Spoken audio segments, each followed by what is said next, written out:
mutagatifu amina. Gira amahoro ya Kristo umuvandimwe. Uyu munsi rero ku wa mbere ni umunsi dukwiriye kujya dushima Imana ko tuba turangije icyumweru dutangiye ikindi. Nahoze ndeba kuri karandiriye nsanga ukwezi kwa 10 nako kugiye kurangira, kwezi kwa rozari kugiye kurangira, ariko ndibaza ntese abantu tumaze kuvuga rozari zingahe muri uku kwezi. Ariko icyo nibazaga cyane si rozari, ahubwo icyo nibazaga cyane ni uko uyu mwaka urangiye nawo, umwaka wabayemo ibibazo byinshi cyane. Abantu benshi baravuga bati uyu mwaka watubereye umwaka utangaje, ariko uko waba umeze kose urarangira. Haleluya. Kwa 10 kurageze, abantu batangiye kwitegura ishira ry'umwaka n'itangira ry'umwaka mushya. Abantu bagiye gutangira kwifurizanya umwaka mushya muhire. Nuko bizahora rero kandi ntago bizahinduka. Rero nkibaza nese ko iminsi igenda yicuma, ukabona n'amasaha asa nayihuta cyane ugereranyije nuko yarasanzwe agenda. Ese bavandimwe, tukumva urugendo aho rutwerekeza. Ese buri wese abona umwanya wo kwibaza ati ese ko iminsi yira indi kaza igashira indi ikaza, ese ndagana hehe?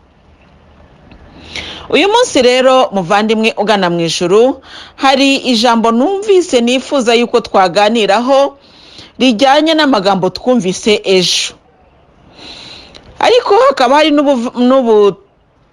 hamya bw'umuvandimwe nabwo tugomba kuganiraho, tukumva icyo Imana yamukoreye. Imana irakora rero, Imana igira neza cyane. Haleluya. Uyu muvandimwe rero yabaye mu gihe gikomeye cyane, yabaye mu gihe kigoye cyane, ariko Imana yaramutabaye. Haleluya. Imana yaramutabaye. Ubuhamya bwe rero bukaba butwumvisha yuko nta kintu na gito gishobora kubura nituramuka turi kumwe na Yezu. Mu by'ukuri duca mu bikomeye, ariko ntacyo tuzaba. Hari umuvandimwe waje twaganiriye muri weekend kwa gatandatu, ariko yarananiwe. Ndamubwira ni rero hari ikintu ngewe nashobora kubeshya umuntu, kuko ubeshya ngo nubwo uri wa Yezu ntabwo uri bubabare, nge naba ndi kukubeshya. Ahubwo ndakubwira ni umwana wa Yezu wese ntatana n'umusaraba. Niba ukurikiye Yezu wababaye, nukuri akira umusaraba wawe. Abantu benshi rero bakunda guhanura amazu, amamodoka, kandi ugasanga ubuhanuzi bugiye gutyo burakunzwe cyane, bunaryoheye amatwi rwose, ariko ntago ari bw'Imana dushakaho bavandimwe. Haleluya. Mu minsi ishize nari ndiho nganira n'umuntu anyereka nyine aba bavuga butumwa, babandi vuga ubutumwa nyine ugasanga ngo umuvuga butumwa nyine ari ahantu hameze nko muri stade ari kubwiriza abantu, ugasanga abantu nyine barabyitabiriye. Ndavuga ni byiza ko Nyagasani Imana agira abavuga butumwa benshi bakangura imitima ya benshi. Haleluya. Uko Yezu agenda agira abavuga butumwa benshi rero batandukanye, ni nako burya akora ku byiciro bitandukanye by'abantu. Hari umuntu ushobora kutumvishwa wenda n'umuntu n'umuvuga butumwa wenda wifashe ku buryo bunubu, ariko akumvishwa n'umuvuga butumwa wifashe ku buryo bunubu. Icyo ngicyo rero ngewe ntabwo njya nyinjiramo cyane, kuko Imana dusenga ifite imbaraga. Haleluya. Imana iratuzi, izi icyo buri wese akeneye. Niyo mpamvu igutoye ikwereka umuhanuzi cyangwa se umukozi w'Imana uzakora kuri wa mubabaro wawe. Ariko noneho icyo navugaga cyane cyane kinambabaza cyane nuko usanga uko kuntu abantu benshi bitabiriye iryo vuga butumwa, mu by'ukuri badakuruwe no guhinduka kwa roho, badakuruwe no kumva icyagakiza kavuga, kurusha uko bakuruwe no gushaka uburyo bagera ku by'isi mu buryo bworoshye. Hari umuntu ushakira iby'isi mu buryo bw'isi akabibura, ariko kubera ko agifite ya nyota y'iby'isi akavuga ati reka ngiye gushakira ku Mana ndebe ko ho byakunda, kubera ko ku isi byanze, reka ndebe ku Mana niba naca mu masengesho iby'isi nkabigeraho. Hari abantu rero bajya ku Mana bagiye gushaka inzira yo kwigerera mu by'isi kugira ngo bagere ku byo bifuzaga. ntabwo rero muvandimwe wanjye nkunda uyu munsi nagushishikariza guca ku Mana kugira ngo ugere mu by'isi, ahubwo njye nakubwira ntinyura mu by'isi kugira ngo ugere ku Mana. Haleluya. Kunyura mu by'isi kugira ngo ugere ku Mana rero nacyo reka tugisobanure, ni ukuvuga ngo koresha bya by'isi Imana yaguhaye, bya bindi ufite. Haleluya.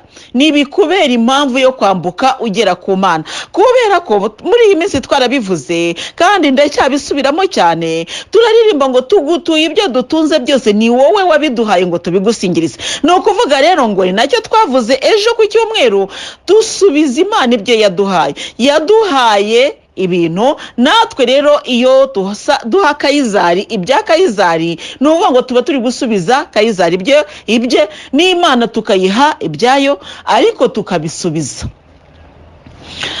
Bibiliya yakoresheje ijambo ryitwa gusubiza, kandi mu gusobanura nagerageje kukumvisha ko gusubiza umuntu ikintu nuko aba yakiguhaye nawe ukaba wongeye kukimuha.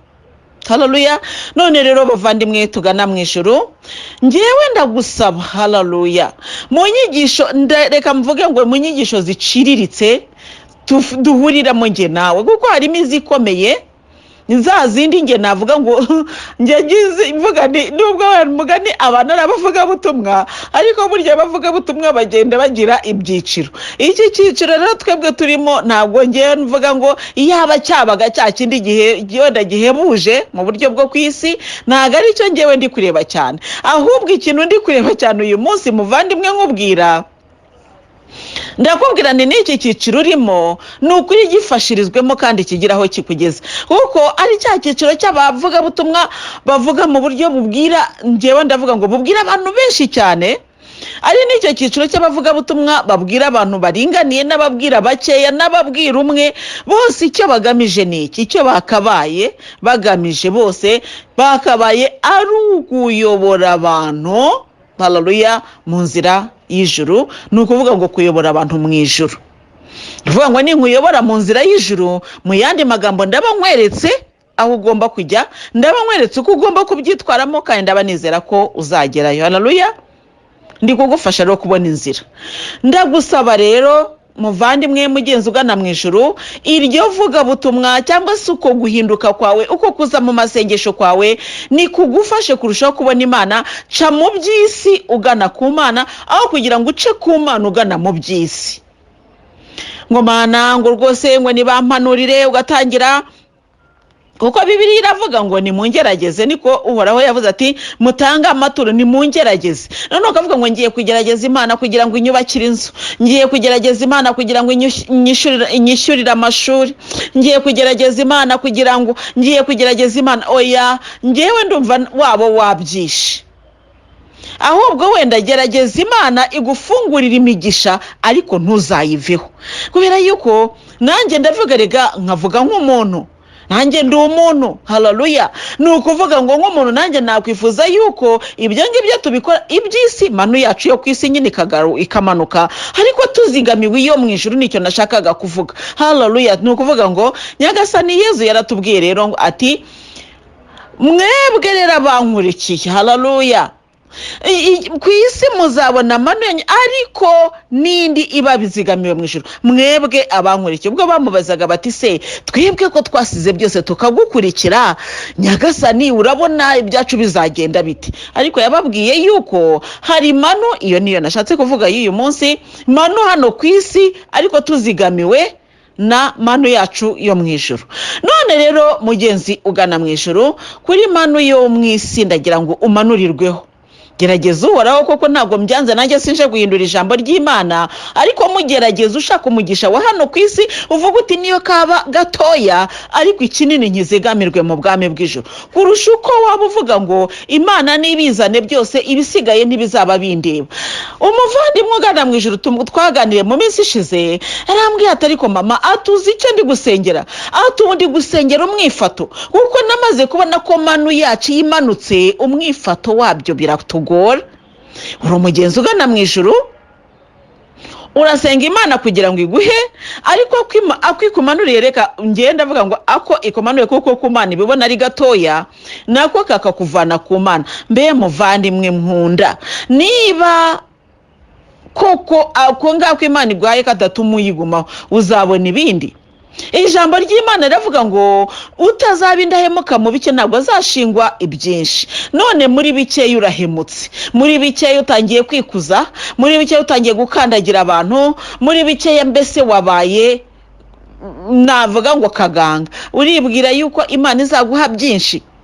Hari akantu nikeze kubona kuri internet kanditseho ngo urasaba Imana miliyoni kandi n'igihumbi ufite mu mufuka cyakunaniye mbese cyakunaniye kitaguha amahoro. Mbese hari abantu burya bagira ifaranga ritoya ugasanga yabuze amahoro, arakandagira abantu ibintu byakomeye, none urashaka miliyoni kugira ngo bigende bite? Rero mugenzi ugana mu ijuru, icyo nshaka kukubwira uri kucyumva, ca ku Mana. Haleluya. Jya ku Mana, ca ku by'isi ugera ku Mana, aho kugira ngo uce ku Mana ushaka iby'isi. Iby'isi iyo tubisaba ntabwo ari icyaha tuba dukora. Wenda iyo mbivuze gutyo abantu wenda mwibaza se noneho buse tubigenze dute? Iby'isi iyo bisaba ntabwo buri gukora icyaha, ariko ntukagire irari ry'iby'isi riruta uko wagira irari ry'iby'ijuru. Haleluya. Kuko icyo gihe nugira irari ry'iby'isi riruta irari ry'iby'ijuru, niho Nyagasani azaba akubwira ati uragowe, kuko uzaba utagifite irari ry'iby'ijuru, uzaba uri mu bagowe. Rero uzaba warashyikiriye iki? Imaragahinda yawe ya hano ku isi. Mbese mugenzi ugana mu ijuru, kuko ubu nkubwire ngo nzanezezwa no kumva ko uri mu mubare w'abagowe bashyikiriye imaragahinda yabo hano ku isi. Ubu navuga ngo urahirwa kuko washyikiriye imaragahinda yawe. Ahubwo nge nakubwira nti shaka uko wabona Imana, basi ugire imaragahinda ntoya ariko uteganya kuzabona inini mu bwami bw'ijuru. Nicyo ngicyo rero murambwira abagenzi bagana mu ijuru. Reka nse nusubira inyuma gatoya kugira ngo ibyo tumaze kuvuga tubyumvikaneho. Noneho nkubwire n'iri jambo numvaga nifuza yuko tuganiraho gake. Nakubwiye nti ntabwo uzaba uwa Yezu, ntabwo uzaba uri umugenzi ugana mu ijuru niba udashaka guheka umusaraba. Icyo ni kimwe. Ikindi, ntabwo ugomba guca ku Mana kugira ngo ugere mu by'isi kurusha uko waca ku by'isi kugira ngo ugere ku Mana. Haleluya. Ikindi ndavuga ni aba bavuga butumwa naho baba ari benshi nitubagayira ibyiciro barimo. Niba uri umuvuga butumwa mu cyiciro giciriritse, ntuzarakazwe cyangwa ngo ugire ishyari ry'uriya muvuga butumwa mu cyiciro kirekire, buryo ko abantu bahabwa byinshi niko bazabazwa byinshi. Icyangombwa ngewe mbona buri gihe nuko italenta yawe wayiragira neza ikazatanga umusaruro. Umugani w'amatalenta turawuzi. Umuntu yaragiye aha mu rugendo, noneho asigira abantu amatalenta. Umwe amuhaye 90, undi amuha 30, undi amuha 10. Ntabwo nibuka umubare ariko bigenda bimanuka gutyo uko nguko bigenda bimanuka. Ubwo rero icyo nshaka kukubwira ni ukuvuga ngo ushobora kuba utarahawe 90, utarahawe 60, ariko noneho niyo ngiyi imwe ufite cyangwa 10 ufite, iyo ngiyi imwe nayo ukayiragira neza, kuko wimwe yahanwe kubera yuko yagiye akayitaba ntayikoreshe. Haleluya. Uwa 90 yaragororewe kuko yayikoresheje ikabyara izindi 90. Uwa 30 yaragororewe kuko yayikoresheje ikabyara izindi 30. Ariko uwimwe yarahanwe, ntabwo yahanwe ko yahawe imwe, ahubwo yahanwe ko yayibitse ntashake kuyikoresha. None rero reka tubigereranye rero n'izo ngabire cyangwa se n'uburyo bwo kwigisha. Umuntu ashobora kuba yigisha aho ngaho kuri stade cyangwa muri za nsengero nini cyane tujya tuzibona mu ma video, tujya tuzibona mbese muri make dushobora kuzibona kuri za social media, zirahari. Abantu bigisha abantu benshi cyane. Undi akaba yigisha abantu wenda navuga ngo batari benshi mu rusengero, ahantu mu rusengero asengeramo. Undi akaba yigisha ahantu atuye wenda muri famiye ye wenda. Uko biri kose, uko ibyo byiciro bigenda birutana, ntabwo ari cyo kibazo. Ikibazo nuko ahubwo muri hahandi muri ya famiye urimo nabo bazabura ubuhamya bwawe. Hahandi hatoye uri habazabura ubuhamya bwawe, aho niho hazaba hari ikibazo. Ntabwo ikibazo ari abenshi ubwira, kuko niba wabwiye benshi bakumva uzagororerwa, nubwira na bake bakumva uzagororerwa. Icy'ingenzi ni uko ugira icyo ukora kugira ngo ubwami bw'Imana bwamamare. Haleluya, turabyumva. kandi rero ntabwo tuzitwaza ngo twahawe bikeya, ahubwo uzagenda ubwire Nyagasani ngo bikeya wampaye dore uko nabikoresheje. none rero mugenzi ugana mu ijuru, gerageza gukoresha iby'Imana yaguhaye mu buryo bw'uko wamugarurira intama nyinshi. ijambo ry'Imana rero twumvise ejo muri Izayi umutwe wa 45 kuva ku murongo wa mbere kugeza ku murongo wa 7, wa 6 niho twagarukiye.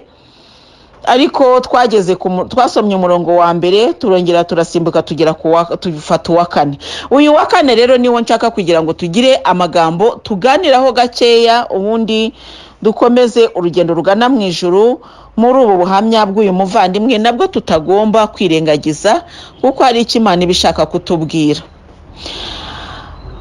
haravuga rero ngo koko rero Yakobo umugaragu wanjye na Isiraheli nihitiyemo yatumye nguhamagara mu izina ryawe, nkwita izina nubwo wowe utanzi.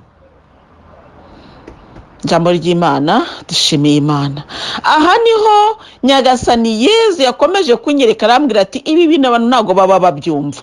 nkwita izina, naguhamagaye mu izina ryawe. mu by'ukuri rero icyo bita izina ryawe nicyo kintu Nyagasani Yezu yatunze urutoki uyu munsi ambwira ati izina ryawe. izina rero turihabwa n'ababyeyi. mu minsi ishize narakubwiye ni hari umuntu umbwira ngo mushyire muri audio ngo ariko ngo ngiye nitwa runaka, agatanga izina rimwe cyangwa agatanga iritari ryo. ariko reka nongere ngaruke ku kintu cyitwa izina ryawe, kuko Yezu yakomeje kubimbwira, arambwira ati izina ryawe ntago abantu bazi icyo ari cyo. si ukuvuga wenda ngo nicyo wenda navuga cyasobanuka cyane muri iri jambo ugiye imuzi, harimo n'andi magambo aryoshye menshi, ariko Nyagasani ngewe yambwiye, Nyagasani Yezu yambwiye ati izina ryawe. ni ukuvuga iki muvandimwe? izina ryawe ni ikintu gikomeye cyane. iyo bahamagaye izina ryawe ni ukuvuga ngo ni wowe witaba. Haleluya. ntabwo bashobora guhamagara izina ryawe ngo hitabe mugenzi wawe, yewe kabone naho mwamuje amazina yombi, ariko baba bafite uburyo bari bukore kugira ngo babatandukanye, ariko wowe uhamagarwa mu mazina yawe. Haleluya.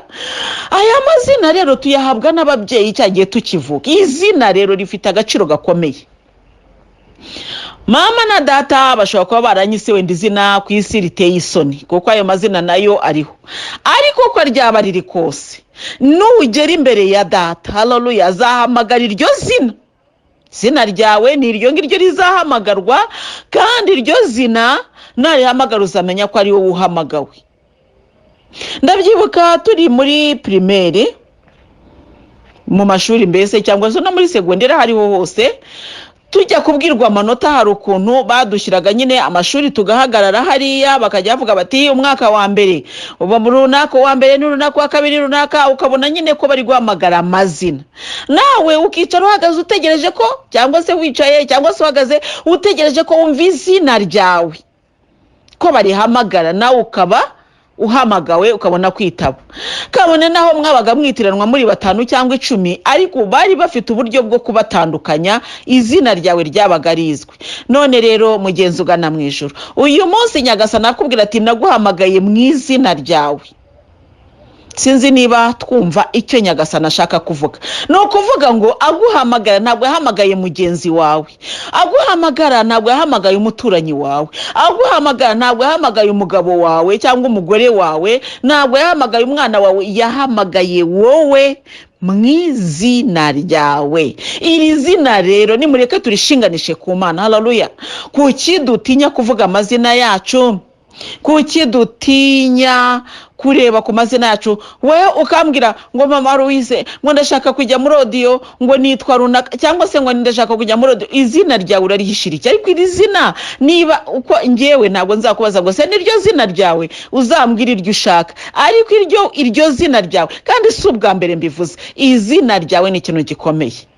bantu mugenda mugahindura amazina ugafata izina ry'abandi kubera ko ari ryo wenda riryoshye yari ukuntu burya twajyaga tukiri abana nta mwana utagera muri icyo kigero cyo kumva ko yabo bamwise izina ritari ryo ndetse akibatiza irye byo icyo ni ikintu kibaho rwose ku bana bose ariko uko byamera rwose nta gihindura izina ryawe burya izina ryawe ni rya rindi wari ufite cyagiye uvuka n'ine ry'Imana yatanze ni naryo bakwise kandi niryo ryawe birashoboka ko ushobora guhindura izina bitewe n'impamvu runaka ibyo ngibyo ntabwo ndibuze kubitindaho ariko icyitwa izina ryawe aho bazaguhamagara ukitaba ni hehe witwaga wenda Adera noneho nyuma uza kwitwa Nsira mbese ubwo uzitaba Adera uzitaba Nsira ntabwo mbiza ahubwo ntabwo ndibuze ko hagucira urubanza simpahagarara ariko noneho dore izina ryawe ntabwo rizaba Adera nta nubwo rizaba Nsira izina ryawe rizaba rya rindi riri mu gitabo cy'ibyahishuwe nyine batubwira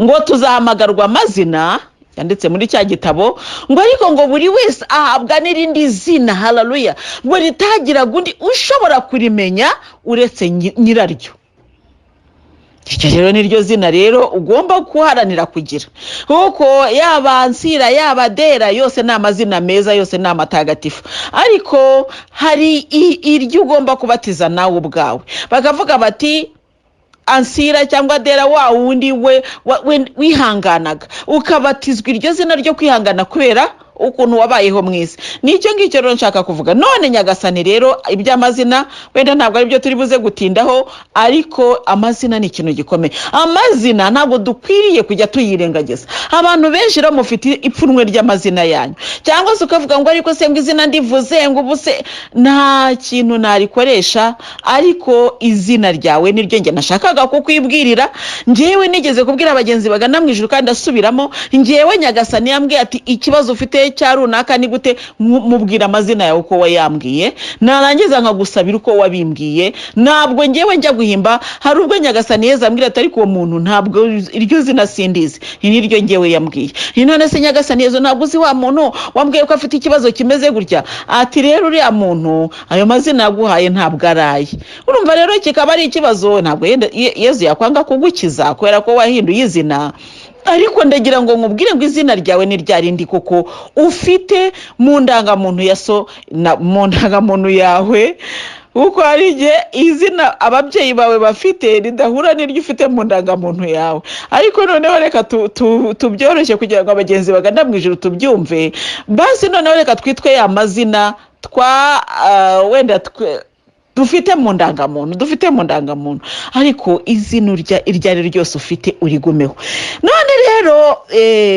Izayi aravuga ngo koko rero Yakobo umugaragu wanjye na Isiraheli nihitiyemo yatumye nguhamagara mu izina ryawe nkwita izina nubwo wowe utanze no kuvuga ngo aguhamagaye mu izina ryawe ariko arangije akwita izina nukuvuga ngo hari iryo wowe wari ufite ariko hari n'iryo we yakwise bitewe nuko yagusanze ngo ariko ngo nkwita izina nubwo wowe utanze yatumye nguhamagara mu izina ryawe nkwita izina ni ukuvuga rero hari ibice bibiri yaraguhamagaye mu izina ryawe rya rindi usanzwe ufite akwita izina aya mazina rero twitwa muri ibi bihe byo muri Bibiliya ni amazina ajyanye n'uko tumeze hari ukuntu umuntu ashobora kuba wenda ari umunebwe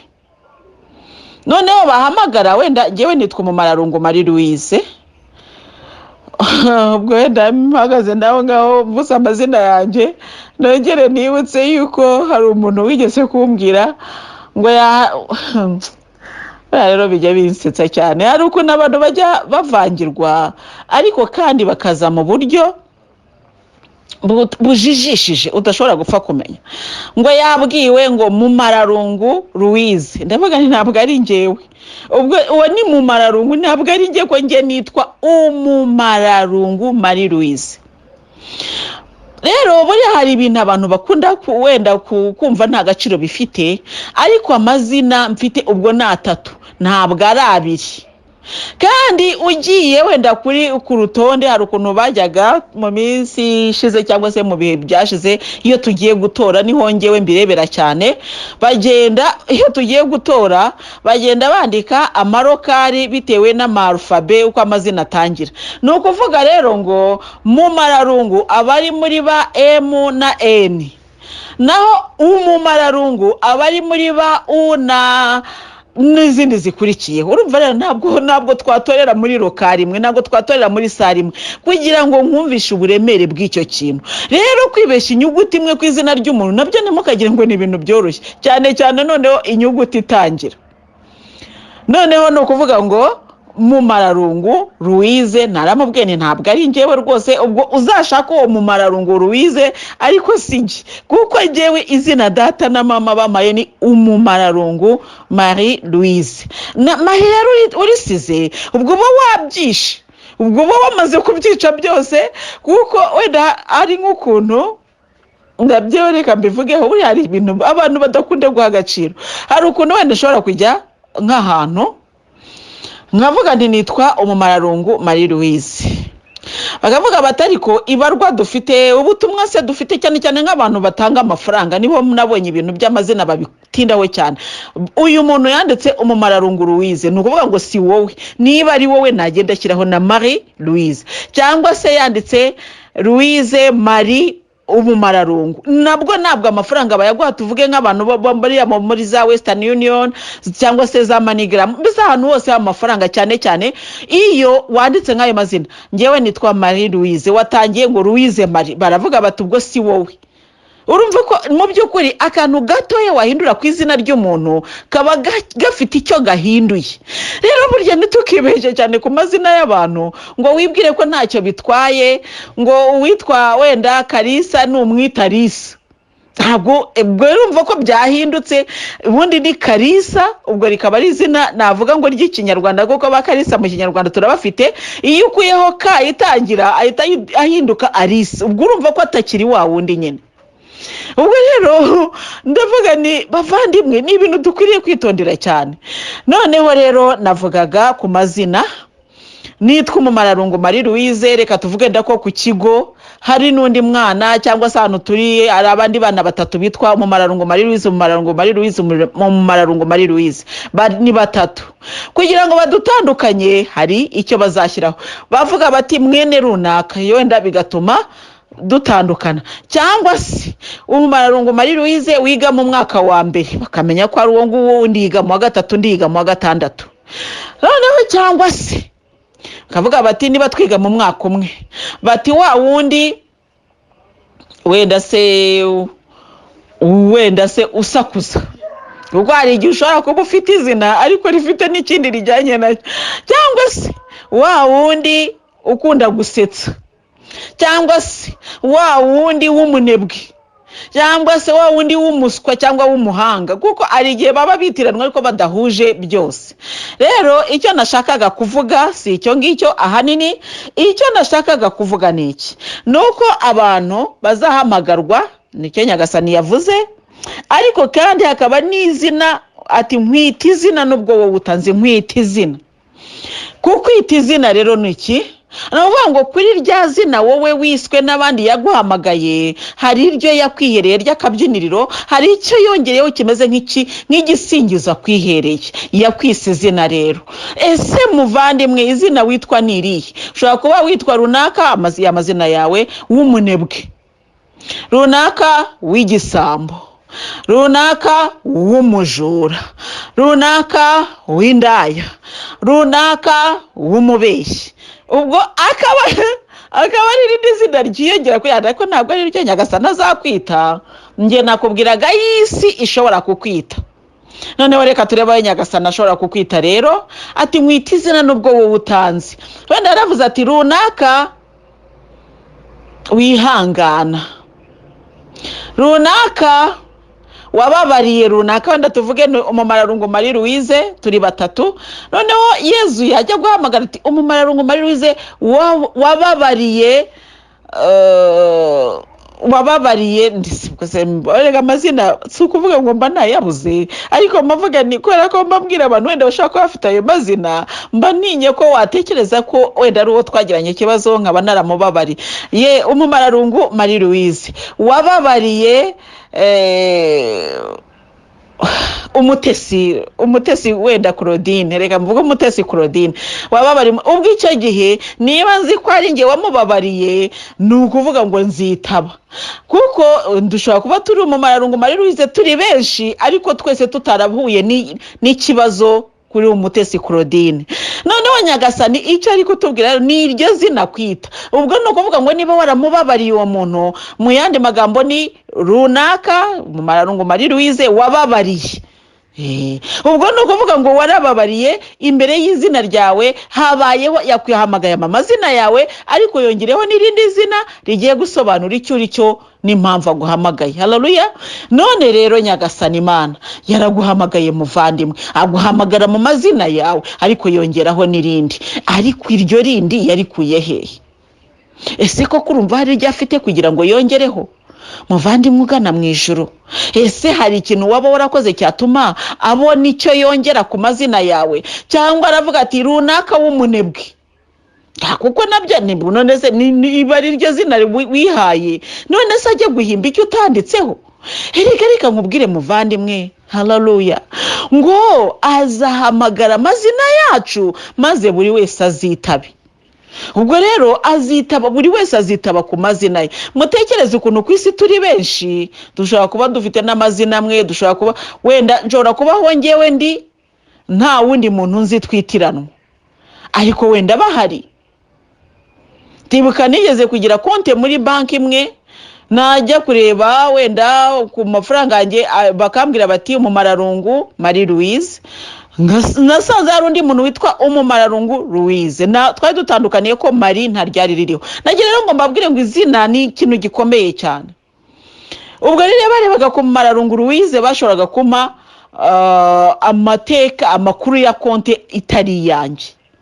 cyangwa se bareba Umumararungu Marie Louise bagasanga amakuru ya konte yanjye bivuga iki rero bivuga ngo izina ry'umuntu ni ikintu gikomeye cyane burya iyo wibeshye ku izina ry'umuntu mu banyamategeko murabizi yo mwisi umuntu akwibeshye w'izina rwose no kumurega wamurega kandi ukamutsinda ndetse cyane akanacibwa n'ibihano byo kuba ataramenye izina ryawe kandi akarikoresha mu buryo cyangwa se gukoresha izina ry'umuntu mu buryo bubi nabyo birahanirwa icyo nashakaga kuvuga nuko izina ry'umuntu ari ikintu gikomeye none nyagasani uyu munsi arakubwira ati naguhamagaye mu izina ryawe mwita izina n'ubwo wowe utanzi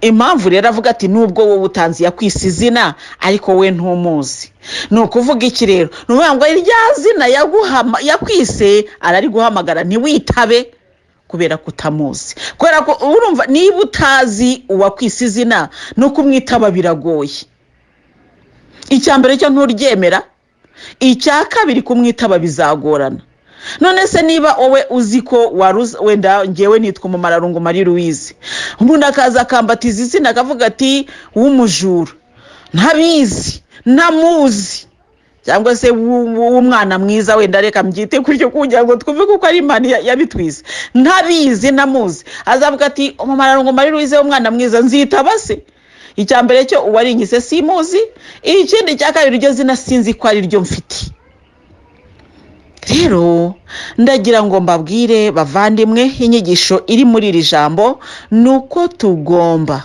haleluya icya mbere kugirana ubucuti na wa wundi uduhamagara ari nawe utwita izina tukihanganira gukora mbese twiyaranje tugorwe tuvunikire gukora igikorwa cyiza kizava mu rya zina ryacu haleluya guhera uyu munsi rero uyu munsi ubu ni bwo butumwa bw'uyu munsi kora igikorwa cyiza kiri buvemo izina ryawe kiri buvemo akabyiniriro kawe kuri rya zina ryawe ufite ugira uko utandukana n'abandi kuko hari runaka utarababariye na runaka wababariye gira icyo ukora rero uyu munsi mu yandi magambo turagaruka hehe gira icyo ukora gituma izina ryawe rimenyekana rihabwe akandi kabyiniriro ndizera ko cyumvise gira icyo ukora rero uyu munsi muvandimwe gira icyo ukora ejo twaraganiriye umuvandimwe atubwira ukuntu yagiye muri audio akihangana agategereza akaza kurangiza abonye buruse. Abantu benshi byarabanejeje ndetse bibakora ku mutima kuko ari urugero rwo kwihangana. Gira icyo ukora rero naho ubone buruse yawe, gira icyo ukora, ihangane, izere, haleluya. Noneho nawe ugira izina ryiyongera kuri ya mazina wari usanganywe. Bityo Nyagasani najya guhamagara agahamagara izina ryawe, uzagire n'akandi kabyiniro kageretse ariko ari wowe wakandikishije. Ko ntabwo Nyagasani azahimba icyo utakoze. Muvandimwe, uyu munsi hari icyo uhamagariwe. Nuko kuri ya mazina witwaga ugomba gukora igikorwa gituma izina ryawe riyungururwa, rigaca mu kayunguruzo rikaba ryiza.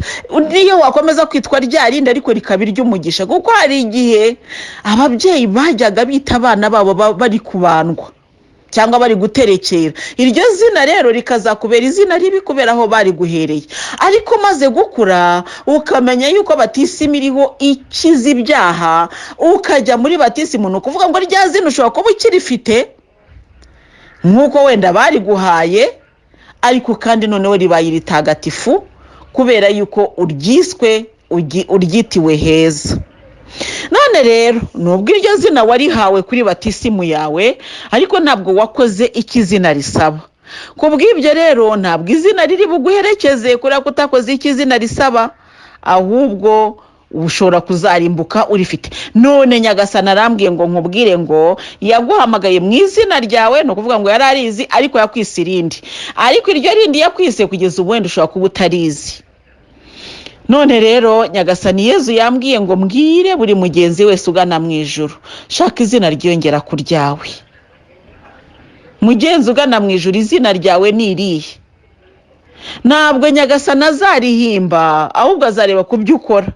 Hari umugenzi ugana mu ijuru, umuvandimwe umwe yarambwiye ati narafashije, ariko ngeze aho ndavuga ngo reka ndeke kuguma gufasha abantu bo mu muryango, kuko imiryango yacu nta nubwo ibibazo byayo bishira. Ati reka mfasha abantu bababaye, ati kandi nzi ko ari benshi. Ubwo ni ukuvuga ngo ku izina rye cyangwa imbere y'izina rye handitseho umunyampuhwe. Nk'uko hari umusamaritani, burya hari abasamaritani benshi, ariko uwo twamenye ni umusamaritani w'impuhwe kubera ko yagize impuhwe. Nuvuga ngo yitwaga umusamaritani runaka ariko hiyongereho w'impuhwe. Hari abandi batambutse, abasaduseyi, abaki bose batambutse, ubwo ntabwo twanabamenye. Oya, ntabwo twabamenye, nubwo dushaka kubamenya. Uwo twamenye ni wa musamaritani w'impuhwe. Ubwo rero Nyagasani agira ngo nawe ukora igikorwa cy'impuhwe, bazajya bavuga ati runaka ugira impuhwe, runaka ufasha abantu, runaka ubabarira, runaka wihangana, runaka usenga. Usenga. Imana rero iguhe izina, iguhe imbaraga zo gushaka izina, nicyo cya mbere, hanyuma iriguhe. Muvandimwe ugana mu ijuru, ndakwifuriza kugira izina rizatuma uhamagarwa, kandi koko ugahamagarwa rikagutandukanya na babandi mwitiranwaga. Abo mwitiranwa ku isi nibo benshi, wenda tuvugura umugatolika, abagatolika ni benshi, ariko nawe ugomba kugira ikintu kigutandukanya n'abandi bagatolika. Reka rero tugaruke kuri ubu buhamya bw'uyu muvandimwe wavuze avuga ukuntu yahangayitse mu gihugu cy'amahanga, ndetse agacuruza biranga bigera n'ubwo rwose bimumerera nabi. Nuko akavuga ati rero ati narihanganye, kandi kubera kumva audio kwihangana, mbese yarihanganye ngegeze ubwo asoroma ku giti cyo kwihangana. Rero nawe ndawugira ngo ngusabe wowe kabyara we, muvandimwe ugana mu ijuru, ihangane. Ngewe murambwira abagenzi bagana mu ijuru, ntabwo uzasubizwa isaha yawe itaragera. Ntuya, Imana igira isaha, buri wese afite isaha ye, kandi ku isaha y'Imana no kuri Imana izabikora. Ni wihangana uzarya ku giti cyeze ku kwihangana kwawe. Kandi ndizera yuko buri wese afite gahunda yo kwihangana mu bigeragezo. Nkabwira abagenzi bagana mu ijuru, ntabwo uzagera aho umusaraba wawe uri ngo umusaraba uhita uhinduka gatoya ngo nukubera ko wowe uhageze. Oya, ahubwo Nyagasani azaguha imbaraga zo kuwuheka, kuko umwana wa Yezu agomba guheka umusaraba byanze bikunze. Yezu tuzahurira cyane nawe mu mibabaro kurusha uko duhurira nawe navuga ngo mu minezero. Ni henshi cyane twagiye twumva Nyagasani yagiye akiza abarwayi, yagiye akiraza, ariko ubukwe tuzi Yezu yatashye ni bumwe bw'Ikana ka Galileya. Niba hari ubundi ubwo nabwo tuzagenda tubumenya buhoro buhoro, ariko ubukwe bw'Ikana nibwo bwavuzwe cyane. Ibindi bihe Nyagasani bagenda batwiyereka ukuntu agiye yigisha, kuko nicyo cyari gikomeye, ariko ibabara rye rigatinda cyane, bakatubwira ukuntu yababaye guhera ku wa kane, ababara mbese ku wa kane, n'ibindi bihe byagiye bibanza bashatse kumwica, ariko akajya baca mu myanya y'intoki kuko igihe cye cyari cyabaga kitaragera. Ibyo bihe rero by'imibabaro ntabwo Yezu yigeze abibamo ngo abiduhishe, kuko yagiraga ngo natwe nitugera mu mibabaro tujye twibuka yuko nawe yayiciyemo kandi ari umwana w'Imana.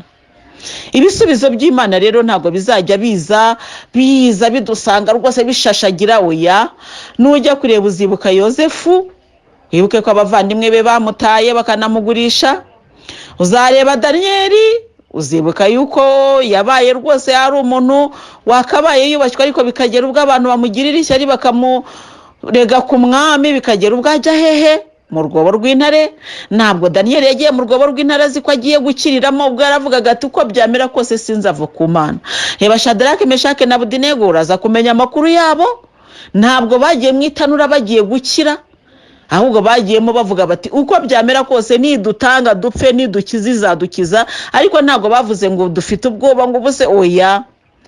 Noneho rero reba Dawudi yarahizwe na Sawuli, yashatse kumwica inshuro nyinshi. Dawudi arahangayika kandi ari umuntu w'Imana. N'abandi bakozi b'Imana benshi bagiye bababara. Nawe rero uyu munsi reba abigishwa ba Yezu, intumwa za Yezu 12, ubwo bagiye bababara, wenda 11 kuko Yuda we amaze kuvamo basigara 11, ariko uko bagiye na Matiyasi bamaze kumutora nyine muri make ngo asimbure Yuda, ariko nawe yapfuye nabi. Na Stefano wari wakurikiye abigishwa ba Yezu nawe yapfuye. Mbese bagiye bakurikira Yezu bagiye bapfa urupfu rubabaje, barababaye. Abatagatifu Kiliziya itubwira kwiyambaza kandi yiyambaza kenshi, ni ukuvuga ngo ni abantu bagiye baca mu mibabaro. Ntabwo rero ndibuze kugera kuri wowe ngo nkubwire ngo uri buce mu munezero ujye kwa Yezu. Nawe ufite umusaraba wawe, ufite umubabaro wawe, ufite umusozi uterera wawe, ihangana uwuterere. Wenda wa musozi niwe uzaguhesha rya zina, uzahamagarwa. Imana rero iguhe imbaraga zo guterera umusozi wawe kandi ugira amahoro ya Kristo. Ku izina ry'Imana Data na Mwana na Roho Mutagatifu. Amina.